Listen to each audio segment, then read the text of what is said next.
नमस्कार,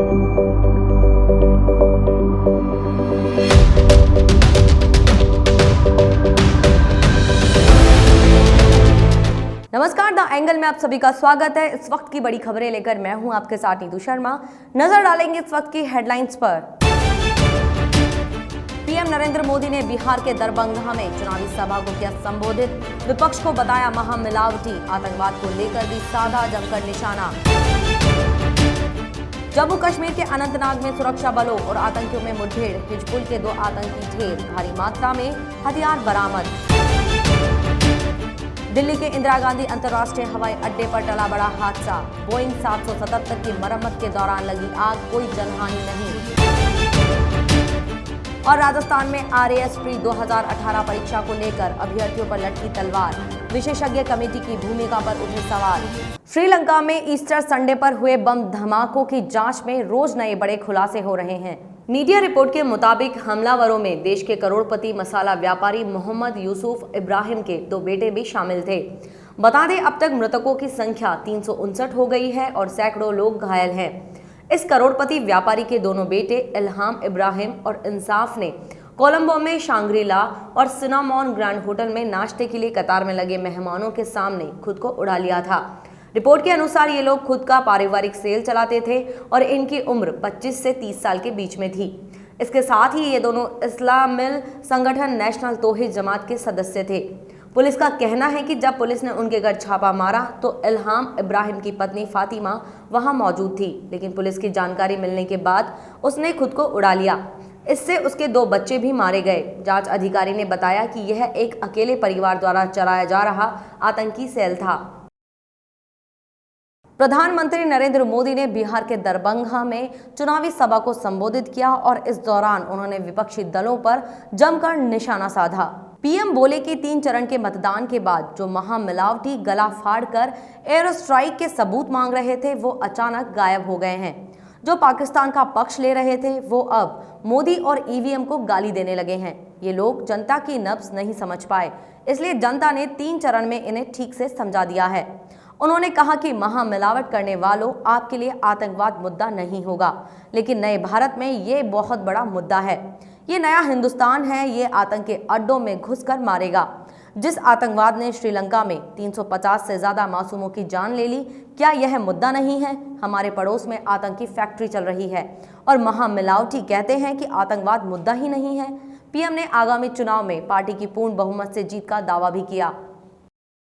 वो कहते हैं मोदी आतंकवाद की बात क्यों करता है, ये तो मुद्दा ही नहीं है। आप मुझे बताइए, राष्ट्र रक्षा और आतंकवाद ये मुद्दा है कि नहीं है? मुद्दा है कि नहीं है? जिस बात की समझ आपको है, देश की जनता को है, वो इन स्वार्थी वंशवादियों को नहीं है। महामिलावट करने वालों, जिस आतंकवाद ने श्रीलंका में 350 से ज्यादा मासूम लोगों को इसी हफ्ते उनकी जान ले ली, क्या ये मुद्दा नहीं है क्या? जम्मू कश्मीर के अनंतनाग जिले में गुरुवार को सुरक्षा बलों और आतंकियों के बीच मुठभेड़ हो गई और इस मुठभेड़ में सुरक्षा बलों ने 2 आतंकियों को मार गिराया है। सूत्रों के मुताबिक मारे गए दोनों आतंकी हिजबुल से जुड़े थे। सुरक्षा बलों ने मारे गए आतंकियों की पहचान अनंतनाग के बिजबहरा के बागेंदर मोहल्ले के सफदर अमीन भट्ट और बुरहान अहमद गनी के रूप में हुई है। इनके पास से एक एके राइफल और एक एसएलआर बरामद हुआ है। रिपोर्टों में कहा गया है कि सेना की 3 राष्ट्रीय राइफल्स और एसओजी की एक संयुक्त टीम अनंतनाग के बिजबहरा क्षेत्र में कुछ आतंकवादियों की उपस्थिति के बारे में विश्वसनीय इनपुट होने के बाद घेराबंदी की। आतंकियों ने खुद को घिरता देख सुरक्षा बलों पर गोलीबारी शुरू कर दी, जिसका सुरक्षा बलों ने मुंह तोड़ जवाब दिया। दिल्ली में स्थित इंदिरा गांधी अंतर्राष्ट्रीय हवाई अड्डे पर एक बड़ा हादसा होते होते बच गया। एयर इंडिया के विमान बोइंग 777 में अचानक आग लग गई। विमान के ऑक्सिलियरी पावर यूनिट में उस समय आग लगी जब उसकी मरम्मत की जा रही थी। गनीमत रही कि हादसे के समय विमान में कोई यात्री मौजूद नहीं था। यह घटना एयर इंडिया की फ्लाइट संख्या B777-200 LR में हुई। यह विमान दिल्ली से अमेरिका के सैन फ्रांसिस्को जा रहा था। बोइंग विमानों को लेकर पिछले दिनों में कई घटनाएं न केवल भारत में बल्कि दुनिया भर में सामने आई है। इथियोपिया में बोइंग विमान हादसे में कई लोगों की मौत हो गई थी। इसके बाद से पूरी दुनिया बोइंग विमान को लेकर अलर्ट पर है। चीन, इथियोपिया, सिंगापुर समेत दुनिया के कई बड़े देशों ने बोइंग की सेवाओं पर प्रतिबंध लगाया हुआ है। चुनाव नतीजों के बाद घरेलू बाजार में पेट्रोल और डीजल के दाम बढ़ना तय है। अमेरिकी फैसले के बाद ईरान से तेल आयात पर प्रतिबंध के चलते यह असर दिखेगा। भारत अभी ईरान से खाद्य सामग्री और औषधि के बदले अधिकतर कच्चे तेल का आयात करता है, लेकिन 2 मई के बाद से उसे अन्य विकल्पों के तौर पर नकद भुगतान करना पड़ सकता है। Trade promotion council of India के विश्लेषक आशुतोष झा का कहना है कि अभी तो भारत साल में करीब 80 अरब डॉलर का कच्चा तेल ईरान से बगैर नकदी चुकाए लेता है। इसके बदले खाद्य सामग्री और दवाइयों की आपूर्ति की जाती है। अमेरिका ने फूड फॉर ऑयल नीति के तहत ही ईरान को तेल बेचने की इजाजत दी थी। इस मैकेनिज्म के खत्म होने के बाद भारत को अन्य तेल उत्पादक देशों से आपूर्ति को समझौता करना होगा और भुगतान का विकल्प भी बदल सकता है। हाल ही में बीजेपी में शामिल हुए गुर्जर नेता कर्नल किरोड़ी सिंह बैंसला राजस्थान के साथ उत्तर प्रदेश के अमेठी तक प्रचार करने के लिए जाएंगे। कर्नल को भाजपा ने स्टार प्रचारकों की सूची में रखा है। जातीय समीकरणों को देखते हुए उनको अमेठी में राहुल गांधी के खिलाफ प्रचार में उतारकर भाजपा लाभ लेना चाहती है। बैंसला टीम का कहना है कि यूपी, दिल्ली और हरियाणा में भी गुर्जर बाहुल्य क्षेत्रों से डिमांड आ रही है। साथ ही मध्य प्रदेश में ऐसी 18 सीटें हैं जिन पर बैंसला का प्रभाव है। ऐसे में पार्टी आलाकमान तय कर रहा है कि कर्नल बैंसला को अमेठी के अलावा कहां-कहां प्रचार में उतारा जाए। बीजेपी नेता प्रकाश जावड़ेकर पिछले दिनों ये कह चुके हैं कि अमेठी में गुर्जर समाज के काफी लोग हैं। ऐसे में बैंसला को प्रचार के लिए वहां भेजेंगे। राजस्थान हाईकोर्ट के ताजा आदेश के बाद आरएएस प्री 2018 में चयनित प्रदेश के 22,865 अभ्यर्थियों के भविष्य पर तलवार लटक गई है। इन अभ्यर्थियों की चिंता है कि यदि कोर्ट के आदेश पर परिणाम रिवाइज होता है, कितने लोग और कौन-कौन लोग सफल होने के बाद भी बाहर हो जाएंगे।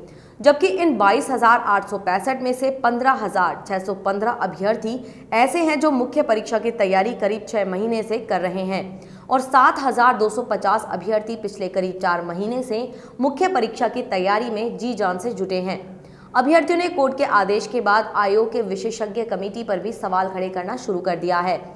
जिन 2 सवालों पर विवाद चल रहा है उनको पूर्व में विशेषज्ञ कमेटी क्लीन चिट दे चुकी थी और आयोग तय कर चुका था कि परिणाम रिवाइज नहीं होगा। सूत्रों का कहना है कि पहले आयोग कोर्ट के आदेश का अध्ययन करेगा, इसके बाद आयोग कानूनविदों से राय लेगा। यदि संभव हुआ तो आयोग इस मामले में आगे की कोर्ट में अपील दायर कर सकता है, नहीं तो कोर्ट के ताजा आदेश की अनुपालना में परिणाम रिवाइज किया जा सकता है।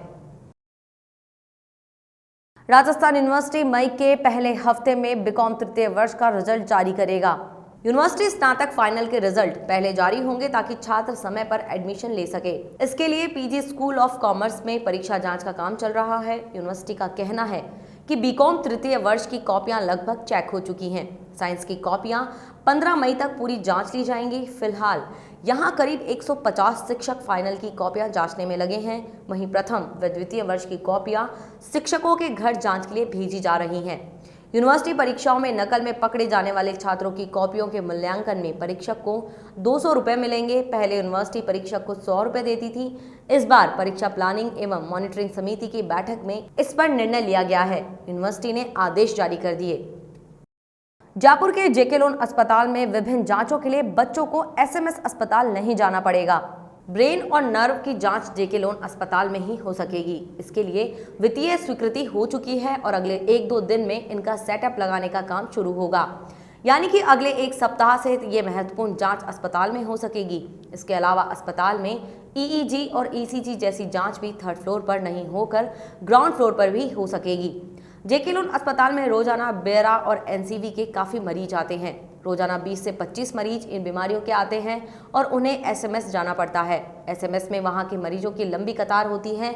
ऐसे में बच्चों को जाने में लगने वाला समय और जांच के लिए कई घंटों का इंतजार करना पड़ता है। जेके लोन में ही जांच होने से मरीजों को काफी फायदा होगा। इस बारे में जेके लोन के अधीक्षक डॉक्टर अशोक गुप्ता का कहना है कि बैरा और एनसीवी टेस्ट जेके लोन में ही होने से मरीजों को काफी राहत होगी।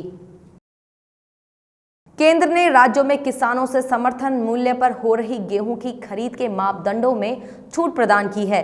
खाद्य सचिव मुग्धा सिन्हा ने बताया कि हाल ही में प्रदेश में बेमौसम बारिश व ओलावृष्टि से किसानों की गेहूं की उपज व फसल को नुकसान हुआ था, जिसके कारण गेहूं की चमक फीकी हो गई थी। उन्होंने बताया कि केंद्र द्वारा समर्थन मूल्य पर गेहूं खरीद के निर्धारित मापदंडों के तहत चमकहीन गेहूं नहीं खरीदा जा सकता।